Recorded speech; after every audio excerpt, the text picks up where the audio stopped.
Based on a true story about a brother and sister from a hardworking real estate family. 5 years ago, they both decided to get their real estate license on the same exact day. They both know the greater Washington, D.C. real estate market. But today, 5 years later, one is living the life of her dreams. Vacations, nice cars, great house. While her brother is just scraping by. What made the difference? The older brother decided to go with the crowd and do what other agents were doing. Working with first-time home buyers, average families looking for pretty houses to live in. And while his little sister started off the same way, one day she discovered a secret. She was hired by a client who wanted to buy lots of houses, some pretty, but some cheap, as is, where is. Her new client was not looking for a home to live in. He was an investor. And at the end of 12 months, she realized that by working with these types of clients, she could get a steady stream of commissions from just one client.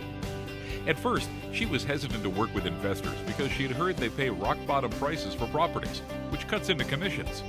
But when her investor client invited her to check out what he was doing, she quickly realized that this type of investor, one who loved using agents to do multiple transactions a year, could be the key to making serious money as an agent. Better yet, she also got the chance to look over his shoulder and learn the insider secrets to being an investor, which is a dream she never shared with her broker or the other agents in her firm. The light bulb went on when she realized that having clients who buy 2 to 3 houses a year is the key to making serious money as an agent.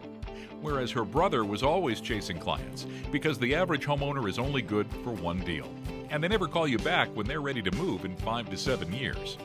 It's true, the hardest part of the real estate game is getting clients. So when you can get one client who will use you to do 3 to 5 deals a year for 5 to 10 years, it's easy to see why learning how to do business with investors is worth the effort. It's also the main reason why most brokers keep the investor clients for themselves. When you deal with typical home buyers, you're always chasing referrals. You have to spend a ton on advertising, and you don't make the money you should. You struggle. You're always looking for new leads, and at times it can get very frustrating. Not so with investors. And because good investor agents are so hard to find, when an investor has someone who can get things done, they're always quick to refer you to their investor friends. Suddenly, you're making deals, not chasing leads. And best of all, when these same investors ultimately decide it's time to buy a better home to live in, guess who they call first for their own pretty house? You guessed it, you. The agent who knows how to get things done. So don't you think it's time you got into this? The Greater Washington, D.C. Real Estate Investors Association is offering a free luncheon where you can learn insider secrets to making serious money by working with the right kinds of investor clients. These investors need agents like you, and the association will help train you to work with them. All you have to do to get your free ticket is fill out the form below. We'll see you there.